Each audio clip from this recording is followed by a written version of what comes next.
Welcome to episode 8. Episode 8 is called Coming Home to Happiness.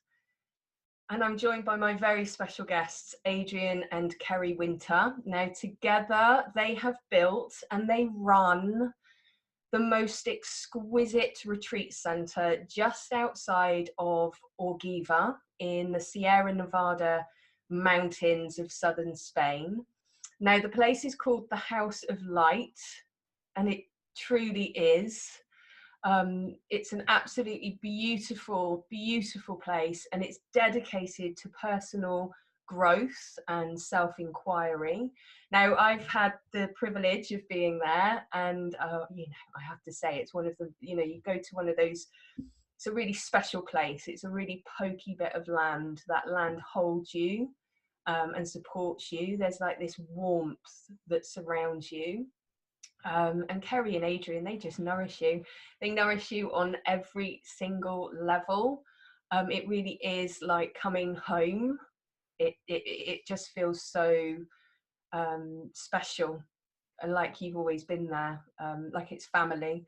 It's a remarkable place, and so that's why I thought I would share these two beautiful people with you. Cerri is a yoga teacher, and she is just passionate about food and nutrition, and she just develops these most amazing extensive menus for the retreats that they hold at the House of Light. And Adrian, he's a certified teacher with the Learning Love Institute, and is trained in the metamorphic technique, Tai Chi, Tantra, in spiritual psychotherapy.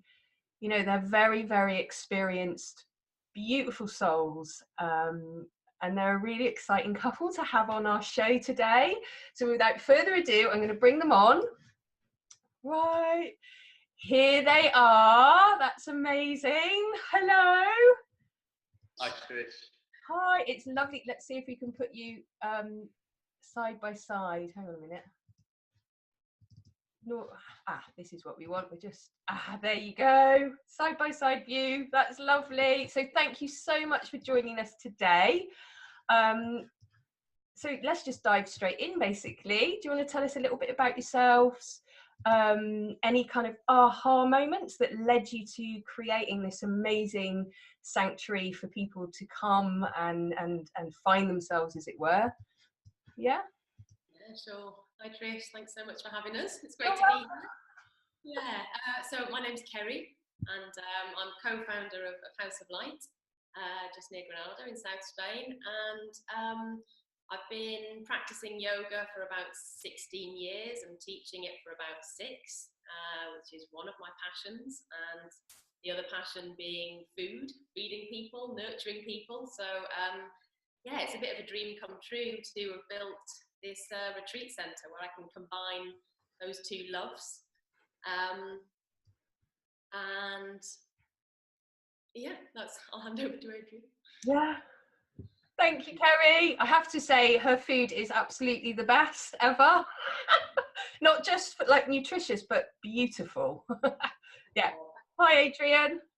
Hi, Trish. Thanks for inviting us to be here. You're welcome. See you again. Well, my name's Adrian, and yeah, we've spent the last 4 or 5 years building this centre together, and over the last 2 years we're starting to run it and have retreats here. My passion to build a space for people to come and do personal growth work has come from visiting other retreat centres around the world for my own process to help me find what I needed to know to move forward in my life and to live happier. And by going on various retreats, it really has changed how I look at life and how I experience life. And it came to a point where I didn't really have a choice about building this place. It just grabbed me and dragged me, and I found myself seeing all my plans based around building a centre. And then being able to build it with Cerri has been a joy. We work really well together, so it's yeah, it's a dream come true for me also. It's a yeah. Sorry, on a level of aha moments, I was just kind of thinking back over the whole process, and Yeah, very early on in the build, we started off thinking, is it going to be a family home, or what is this building going to be? And an early aha moment was when we both just kind of stopped only a few weeks into the build, and we just felt like it wasn't a family home. It was going to be something else. And pretty quickly it transpired that creating a retreat centre was, you know, in both of our hearts, that's what we wanted to do. And then the process just kind of took over. We just stepped to one side and kind of got out of the way as the whole project unfolded, which was, you know, it was quite a whirlwind in one way. It was a really exciting adventure to go on together. And then fairly recently, there was kind of another aha moment when I had a bit of time and space to step back from what we'd created and kind of look at it almost with fresh eyes. And yeah, just felt this great pride and joy and excitement that we'd created this space to share with other people. So it, yeah, I'd say those were two kind of key moments for me. It sounds like, you know, like when you give birth and you're like, oh, I've given birth to this child, you know, it's like, oh, I'm building this project, or I'm building this, is it a family home? And then they take on their own personality, don't they? They take on their own mission in life. And it sounds like your the place that you've created, it's very organic, isn't it? It's got a soul energy unto itself, and it's kind of grown from the rock, really. It's stunning. It's a stunning place, and grown into itself. And you're like guardians of it, aren't you? Yeah, it's stunning. So what kind of retreats do you have there? Well, our passion is to bring in teachers who, let's see, how do I put this? We would like to see deeply transformational work going on here. So rather than a place where you can come and have a healthy holiday, say, and just step out and have healthy food and maybe do some yoga and nice walks and go back to what you were doing before, where we really see a value in that. But what we would like, what we're bringing in here are teachers that take people deeper into their process and give them tools so that when they go back to their day-to-day lives, to their families, what starts out here keeps ticking and transforming, changing within them. So we want to see work here going on that really changes lives, that really sets something in motion for people that hopefully they will benefit from and want to continue. Because that's the difference, isn't it? You've got, when someone sees the word retreat, invariably they think, oh, kick their shoes off, turn off their mobile phones, and we're just going to chill out for a couple of days and eat some vegan food and not do life. Like, you know, rather than how I view a retreat is really retreating into oneself, and that line of self-enquiry isn't for the faint-hearted, to be fair, is it? You know, it's quite a full-on commitment to oneself, to come back to oneself, isn't it? So yeah, I think that sometimes as well that can even if people aren't prepared for that to happen, it can happen on a subtle level. You know, just from my experience with my yoga practice, and I think it's the same for a lot of people, they start out, it's a physical regime and they just want to stretch, and little do they know that there's something drip feeding in on a deeper level, that we're creating this space of calm within. You know, often if you suggest that kind of spiritual level to people initially, they might be a bit kind of like, oh, not what I'm looking for. And I think it's the same with the retreats. If you gift yourself that time and that space to embark on a bit of self-care and self-love, you might think you're just heading out for a massage and a bit of yoga, but actually you are laying the foundations for creating a deeper, richer, more fulfilled life, actually. It is. So you know, that kind of pursuit of happiness that we have right now, you know, it's quite addictive, isn't it? Everyone's on the what you know, what's going to make me happy, and it's quite external, and they shove in, I don't know, you know, the vegan food or the dance or the yoga or whatever. And is any of it really making us happy? It's not really about what's out there, is it? If we can be happy regardless of what's out there, then that's really the Have you found that? Because you guys have done quite a few, you've been on retreats and you've held retreat spaces. Do you feel that's a... Yeah, for me, when I first started going on retreats, it was an emergency measures. It was a call for help because I was really struggling with life. But I've certainly found over the years, doing more and more now, it's the centre of my life. That's why I felt to build a centre and have this for my job, to have people coming every week that are doing retreats, that are working on self-enquiry and on personal growth. It's absolutely my centre focus now. But I didn't expect that when I started out. When I started out, I just wanted some support in dealing with what I thought were external circumstances that I had nothing to do with, that I was a victim to, if you like. Yeah. And by doing this, by going on retreats and taking the time out and doing the work, I've transformed the perceiver that sees the life around me is so transformed that I wouldn't recognise him if I saw myself from 20 years ago. And because how I perceive life has changed so drastically, what I mirror around me is a whole different world, and it's much happier. It's a much happier world. I enjoy life, enjoy day to day so much more than I used to. And I was having a pretty good time before, but I really found something else here. Because that's the thing, isn't it? Our worlds are a reflection of our inner world, isn't it? It's as simple as that. What we perceive will be. Yeah. So if our worlds are, pretty rough at the moment, it doesn't mean that it's always going to be. There is support out there. There is a line of hope, isn't there? Sometimes.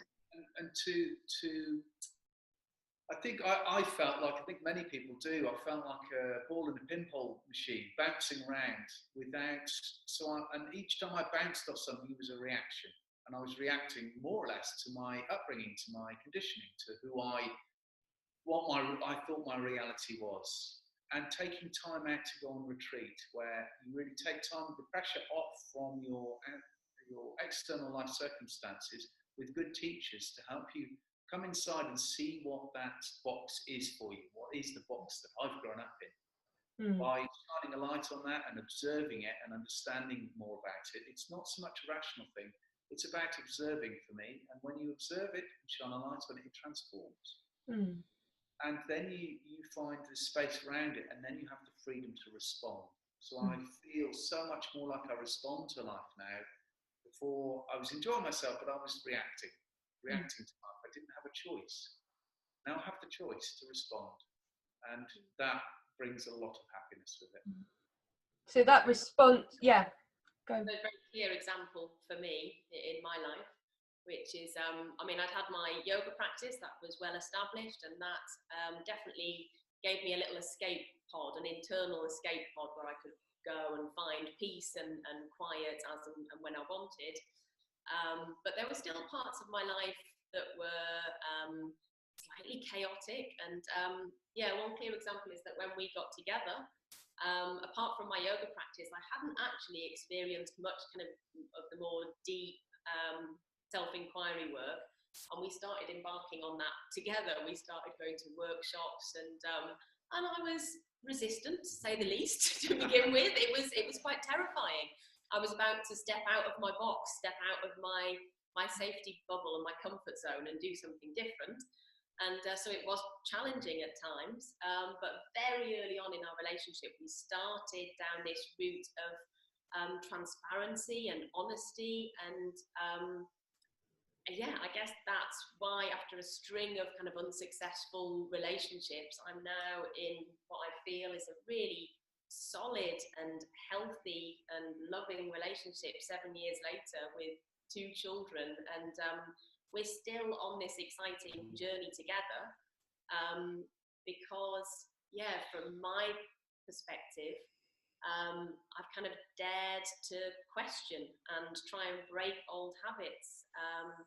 That is what retreats and workshops have gifted to me, is the courage to step out of this loop that I was stuck in old patterns and fairly unhealthy behaviours beforehand. And it's never, in my mind, a matter of something being fixed or finished. It's a constantly evolving process, but an exciting one, you know, one that I would much rather be doing, even though it can be challenging, than staying in the safety of all the old patterns. So, yeah. Absolutely. Those, as you were talking there, I was, it's that thing of getting to know oneself, isn't it? You know, when you were saying that we're in those little boxes, we're all in those little boxes. It's almost like, you know, it's that thing of I was put in that box unbeknownst to me, and I don't really even know who I am. So when you were saying, you know, it's quite a scary process, especially going with your partner, because not only are you being seen, you're seeing yourself too, potentially for the first time, and that's very vulnerable, isn't it? That can be very raw and quite beautiful, and it's almost like birth again, isn't it? Little moments of that. Why we've put so much care and attention, why we do put so much care and attention into the space that we hold at House of Light, because we appreciate that when people are stepping into this space, sometimes they are stepping into real vulnerability.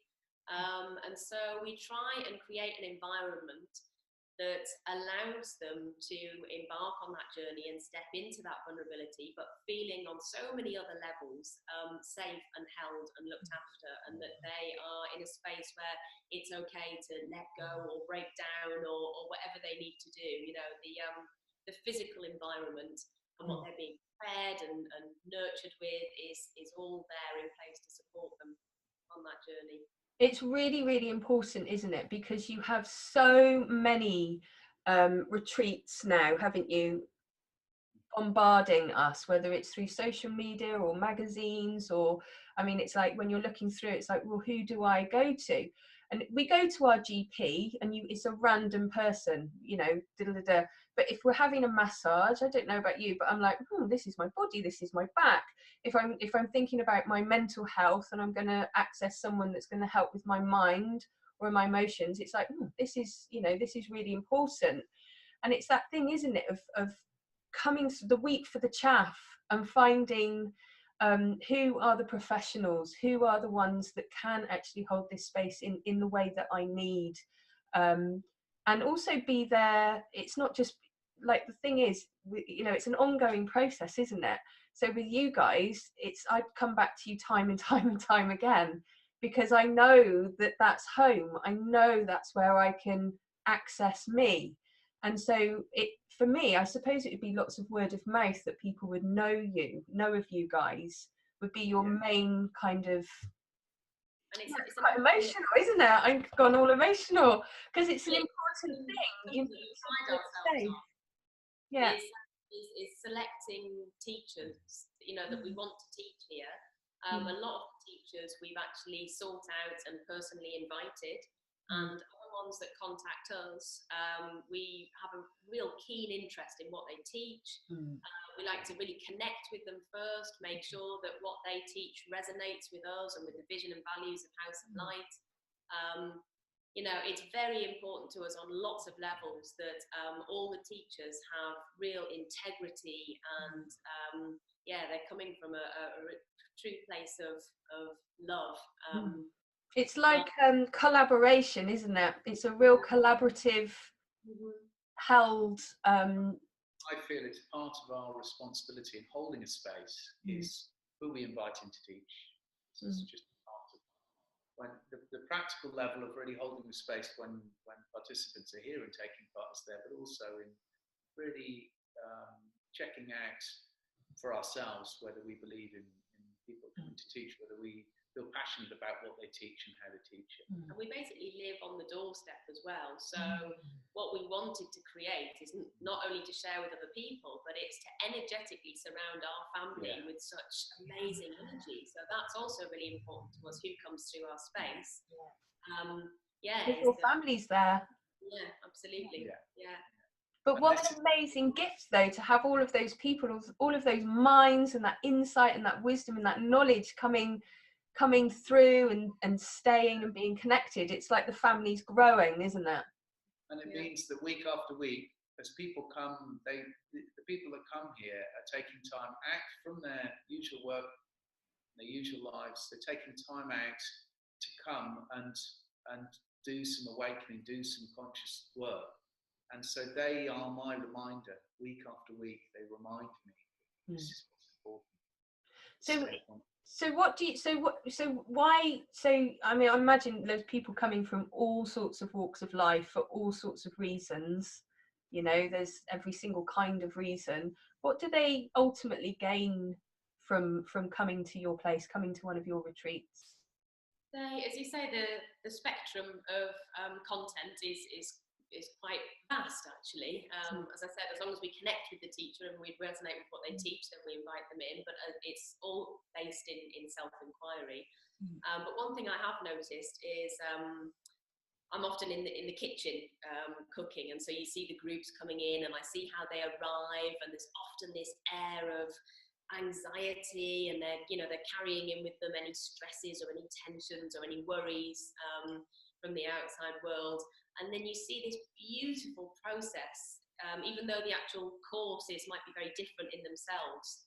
There's a common process that takes place where, mid-retreat, people are starting to relax and they're starting to soften. And then you see this true vulnerability, and people are really kind of, breaking through, and the transformation is taking place. And the energy, normally, by the time the retreat is ending, is like everyone is so open and soft, and the communication flows, and it's just such a beautiful process to see taking place every time. So obviously each experience is different for each person, but I can definitely see this happening on each and every retreat that's posted. Yeah. It's like they're coming home to themselves. That's what it sounds like, and they're just getting all comfy, and they can just be who they are. Yeah, and their ability to connect with nature as well. I mean, House of Light does encourage that, because we're in the middle of all this beautiful nature. But yeah, you see people kind of wandering through the gardens towards the end of the retreat, really having the time and space to just to trip out on all the plants and all the beauty, and really reconnects them with that kind of base energy. Because it's remembering, isn't it, that most of these people, like myself, we're in cities. It's all grey and like hectic and loud. When you come back, it's like poof, it's like a sensory blasting. You kind of have to just kind of settle back in whilst keeping and nourishing that inner being, that inner sense, and keeping the connection with the people that have been on your retreat with you, and just putting into practice the tools that you learn whilst you're home. That's the real I suppose the homework, isn't it, is to keep that as a practice, a self-practice, as that line of self-inquiry. But it is absolutely stunning, the surroundings where you are. It is a really special pokey bit of land, isn't it? Yeah, we're lucky, we don't have to do anything on that. Open the door. Yeah. So if you could, there was something that Adrian said, your internal world, your kind of inner perspective, that complete transformation to who you were 20 years ago. Yes, you were having a good time, but that inner sense, that transformative sense, that kind of wholeness that you have now, what would your one bit of advice be to your younger self of 20 odd years ago? I would certainly tell myself to be less hard on myself. Yeah. And it would be to meet the big decisions in life with more consciousness. I think I was bouncing around a lot then. So that would be my advice for a younger me, would be to try and take time to really be conscious when it comes to the big decisions that shape my life. So in terms of that, what kind of what do you do in order to be less reactive and more present, as it were, in those big decisions? Do you have any top tips for anyone to be able to? Yeah, I mean, very clearly for me in those days, distraction was so important for me. So I was always racing around. I was always travelling. I was really into my adrenaline sports. I'd always be jumping out of a plane or off a mountain or diving in the sea, and drinking and distracting myself that way a lot. I think, so nowadays, if I feel there's a change coming and I need to be making decisions, I'm much more in my body, and I make sure there's some quiet time around me, and that I'm not busy distracting, that I'm allowing space to just be. And I'm very much listening to the physical sensations of what's going on for me in my body. And that's crucial for me. But I wasn't listening to that before. I didn't know how important my body was in telling me what's going on. So do you mean like your intuition? Do you mean like that kind of gut feeling thing, or? Yeah, it took some practice to relearn, because I think we are kind of taught, certainly in our societies, we grow up, we're taught to not listen to our body. You know, we so often say to our kids, get up, you're all right, you know, or yes, you do want to go to the party, she's your best friend, or eat it and like it, whatever it is. So we teach our children not to be able to listen to how they really feel a lot of the time. So relearning that as an adult, to listen to my body, means so I can listen for, you know, a feeling. Maybe I've got a tight feeling in my stomach, or a hot feeling in my solar plexus, or I might feel tight here. When I watch this process happen, especially when I'm triggered, then I become familiar with those things. And it's not about analysing them, it's becoming familiar with what's going on. And now my body tells me, long before, it'll tell me I'm triggered an hour and a half before I would have known before. So again, I have the choice to breathe into that, to accept the feeling, and then to respond rather than to react. Because without knowing that, I can be in a state of agitation or shut down, I could be in shock or shame, and I don't know. And from those points of view, I make decisions, they're not going to be very good for me. They're going to sabotage me where I want to go. So yeah, it's very much learning. So nowadays, it's fairly constant. Whenever I remember, I check in. What do I feel? Actually, what's going on for me in here? I'm in a body. This time round, right here, right now, I'm in a body, and it's been really powerful learning for me to listen to that physical sensation. And, so someone could literally say, "Hang on a minute, I'm just going to check in with myself." Exactly. Right now. Exactly. I'll get back to you on that, and literally go and do that.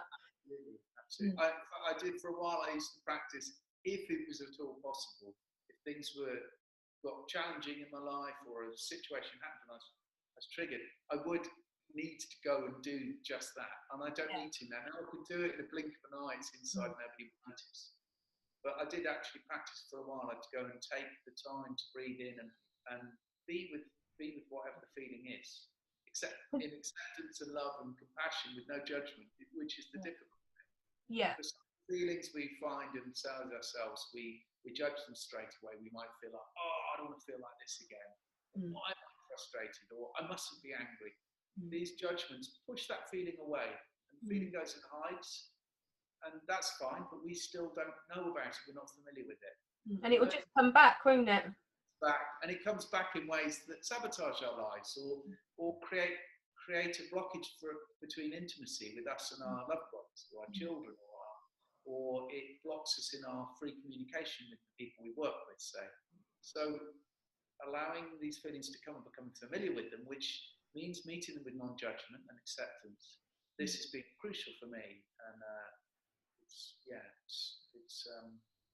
it's how I move forward when I want to decide things. It's really important, isn't it? Because in my work, I come across a lot of people that think, feel, and are cut off from here down, whereas children, they've literally jumped.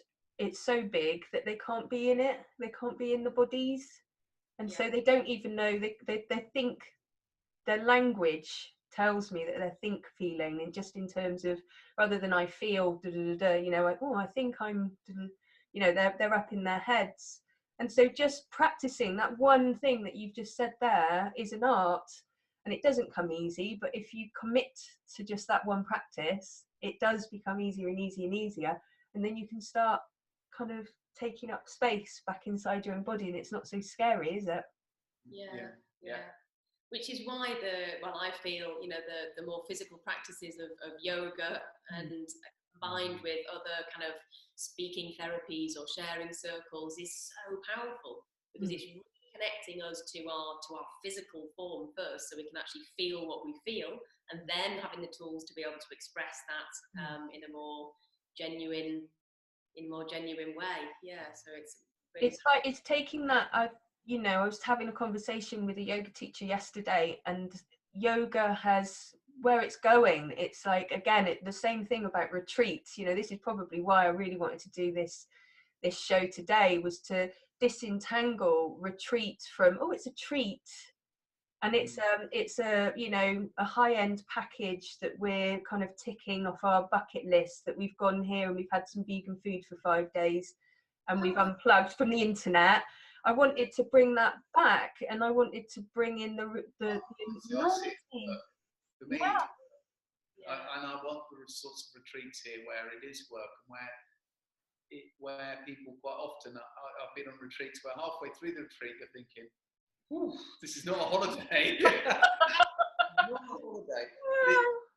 So worthwhile. It is though, but it is ultimately, you're going to be on the best holiday ever, because because the best time of life is going to be so much richer. And I mean, we're hoping that already within our generation, I think there's been a shift in thinking. Our parents, maybe generation, would have thought that a massage or a therapy session is kind of self-indulgent nonsense, and it's already shifting to this thinking that actually it should just be maintenance. This level of self-care and should just be an ongoing thing that we just give to ourselves. Well, So, it makes me laugh that we've got hospitals because we've got a body, and this mental health, everyone's like, oh, we've got a mind all of a sudden. Oh, and it needs nurturing, and like a well-being centre would be good, because we have a mind, let's look after it. We've got a body, let's look after it. We've got an emotional body, let's look after that. And you're right, it should be just what we do at least once a year, somewhere that we feel really supported, held, loved, seen, acknowledged, that we go to, and to put ourselves, because it's a hectic world out there, put ourselves back together. We need it for our mental and emotional well-being. Don't we? Absolutely. And it's interesting, I mean, I'm one of the worst culprits, but it's the kind of thing that you would often suggest for other people, and you can see how beneficial it would be for your friend over there, but to actually give it to yourself is the difficult bit. Absolutely, because you're thinking, oh, can I leave my family? Well, like, this is what I'm thinking. Can I leave my family? Can I leave my work? Who's got, all those plates? But when I do it, it's almost like I see like a river, and the rock in the river, and I'm the rock. I move the rock away onto the shore for a week, and the river just goes through. It's absolutely fine. No one's missed me. And then our ego's a bit tempted because the world goes on without you. Oh, everything was all right. They all got fed. It's okay. But it is that thing, isn't it, about giving to ourselves? That's important. It's not something that's selfish. And being a mother, as you are, to understand this, but you feel like you're maybe letting people down or not fulfilling your role properly, but then the energy that you come back to that role is so incredible, isn't it? The connection that you have with your kids, and when you're refreshed and recharged, is just so I think when you need to go to retreat is when you're making a cup of tea through gritted teeth for someone else. And you're like, I need to go. I need to go. Mary, I'm coming. Isn't it though? Because it's life-changing, and everybody benefits from it, as long as you pick a really good place to go that is safe, secure, nourishing. On all levels, you can find that space to do the work, really. So, Kerry, in your kind of if you could give your younger self a little message now, what would it be, knowing what you know now? I think it would be, to my younger self, I would encourage myself to truly get to know myself better on a deeper level. So not worrying so much about what everyone else thought of me, what pleasing other people. Yeah, because I think if I could have got to know myself better at an early age, I could have spent more of my life being the most vibrant, authentic version of myself that I could possibly be. And then life just flows so much more easily, and can be so much more enjoyable. So yeah, doing a bit of self-inquiry a bit earlier, I think would have helped me a lot. So it has a major knock-on effect, doesn't it? Because, you know, you guys are at a certain place in your life, with certain tools and knowledge and insight and wisdom and ways of being, you know, your behavior day to day, from the food you choose to the clothes you buy to the people that you choose to hang out with and the retreat and everything. And that just feeds into your children, doesn't it? You know, that's just their, you know, their little box is quite a large, beautiful, you know, unbounded, if you like, sumptuousness of all of this. And then people that come to your retreats will be bringing that knowledge back to their kitchen table. So those children will, what I'm trying to say is that those children will have that kind of line of inquiry a lot earlier on. Yeah. Can you imagine where they're going to be at our age? That's really exciting, isn't it? Yeah, definitely. I mean, that's definitely, it's obviously a two-way thing. You know, I remember before I had my first child, I had a moment of being really anxious about, you know, what negative things am I going to pass on to her, and am I going to be a good parent? And once I sat with it, I just had this realization. I was like, why am I thinking that I'm the teacher? They're going to teach me so much more than I can ever give them. But yeah, you know, the best thing that I can do as a parent is role model, you know, a certain way of living. And yeah, you know, I've obviously arrived at the age that I am with so much baggage and conditioning, and but if I can be on a path of trying to dissolve that and be as free and childlike as I can, then yeah, the dynamic between me and my children is so much more beautiful and so much more loving and connected. And then that feeds off, doesn't it, within community? You know, how I see it in myself, my own children, how they are in their little friendship groups, how that kind of way of being kind of filters off into other areas of the community. It's just, you know, it's a good thing to go on, well, to have any line of self-inquiry, but to actually immerse yourself, commit and say, right, I'm spending a week or 3 sleeps, however long the retreat is, just on, because 3 sleeps is a long time, you know, when you're really submersive. It's like time changes, doesn't it? And it's yeah, even if you're thinking of only 3 sleeps, it's a huge amount can be done in that amount of time, isn't it? Yeah. And it's a beautiful reflection often of our children that you see happening in the retreat process. You know, when people overcome some big obstacle or something that they've brought with them to process, it's like you're encouraging all the adults to scream or shout or kick or laugh, or, you know, it's like return to that childlike state so that you can actually experience life on a more authentic level. So yeah. What's the one thing then, Cerri, you would say that you feel is important to bringing more happiness into our lives then? I think it would probably be one of the main things that I took away from reading Eckhart Tolle's New Earth. That was kind of like another aha moment for me. But to disassociate from your thoughts and feelings, to acknowledge that they are just a reaction to your external surroundings and they are not you. Yeah. So, you know, when somebody triggers you and you fly into a rage, take a few conscious breaths, take a step back, just watch, even give yourself the space to laugh at the whole situation, because that's just your ego reacting, and it's not actually you. You are existing on a calm plane somewhere, just observing this, being that compassionate witness. So yeah, disentangling yourself from that reactive, volatile, emotional state that we often think is us. Yeah, we are not our behaviour, are we? No. And that once I got that, and with my kids, and they're, you know, they have their emotional thingy, headbenny about something or other. I just totally see the struggling little child. I don't, Yeah. it's not them. And it's Yeah. the biggest gift, isn't it? That understanding. You know, as an adult, I was just like, oh yeah, Yeah. Be that person. You know, I can still experience, it can still flow through me. I'm still human, so it will happen. But I don't have to be so attached to it, and I don't have to hold on to that. It's not me. It's Next actually week, not me. The essence of me.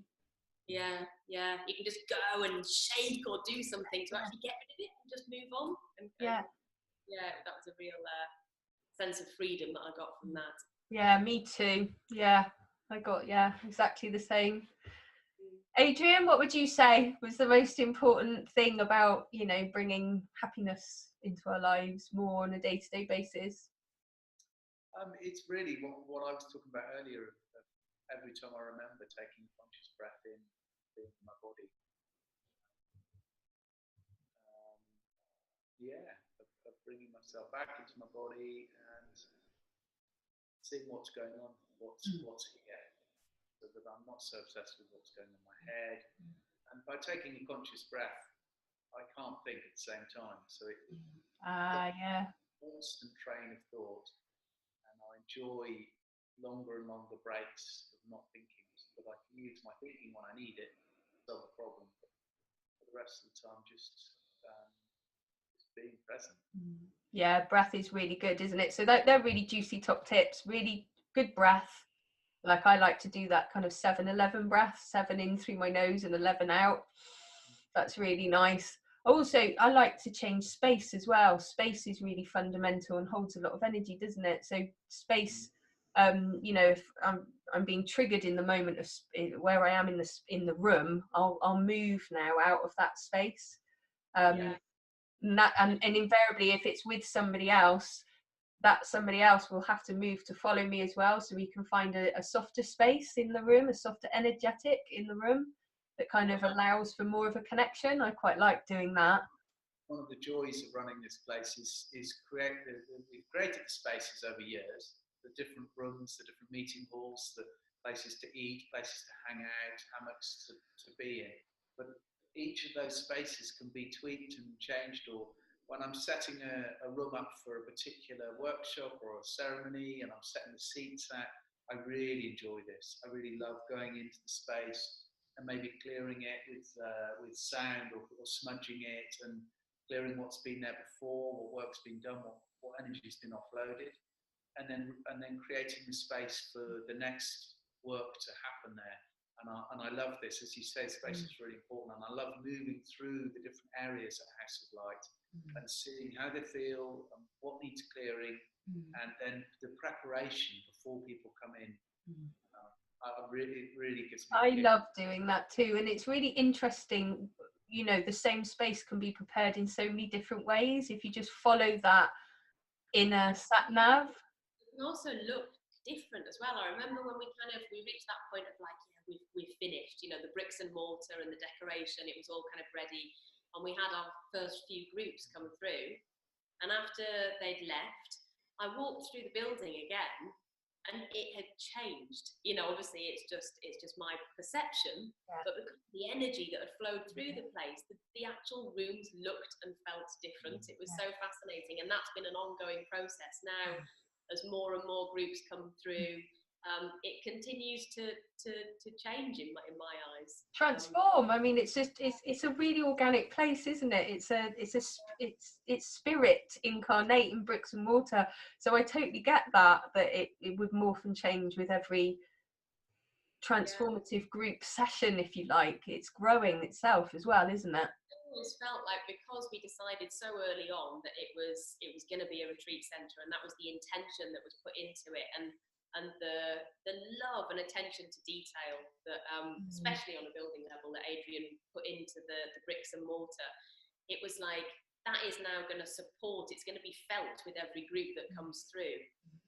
And there's elements of the building as well. There's a central courtyard which is open through the 2 stories.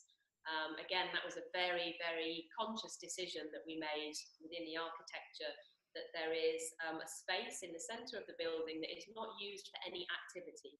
It's full of beauty, and it's calm, and it's peaceful, and that's what we're hoping that people. And it's full of light, isn't it? But yeah, they'll find that central space that will be mirrored in them. That they'll have this central space that is just for beauty. It's just for calm. It's just for peace. So yeah, there's lots of elements to the physical building that we're hoping they're going to be mirrored in the work that's done here. Absolutely. So if anyone, you know, I'm sure by now everyone's like, what does it look like? Where is this place? Let me see these rooms and these. I know we've got a blank wall behind us. That's not very inspiring, is it? But we've got a little. We can show them in a minute. We'll show them all around and whatnot. A virtual tour. They can have a little virtual tour in a minute. There's also on our website we have a 360 tour, so you can look and you can with your computer you can look completely up, completely down, and all the way around. And that's www.houseoflight.love, isn't it? Right. Yeah. www.houseoflight.love. So you can pause this and write it down, folks, and then go and have a little look. So yeah, if anybody would like to see what's on offer this year and next year, they can also go to that website. You've got a Facebook page as well, haven't you? The House of Light Facebook page. And any teachers out there that's feeling it, that this show is resonating with you, if you'd like to have a little look and have a little chat with Adrian and Cerri, then they can message you on Facebook, I suppose, on Messenger or your email. On the website, our email address is there and our telephone numbers. We're really welcome to talk to anybody who holds retreats who's interested. This new Zoom thing's great as well. We like to connect with people through Zoom or Skype so we can, build up a bit of a rapport. That's brilliant. So they can connect with you at all of those levels. And we'll have a little look at the retreat centre in a minute. But for now, thank you so much for joining me today. Yeah, it's been great to chat. It was an absolute pleasure. We've got some amazing top tips. And I hope to see you guys soon out under the sun in the very blue sky. We forgot to mention the very blue sky, which is always uplifting for the soul. Only for 300 days of the year. Only 300 days. And for the other 65, you can go skiing. Yay! So you've got a bit of both in the world. Thank you very much. And thank you very much. And I'll put you into the waiting room now, and I'll see you in a minute. And I'll thank you so much. That was so good. Thank you. I'll see you in a minute. Cheers, Trish. Bye. Bye. Oh, wasn't that amazing?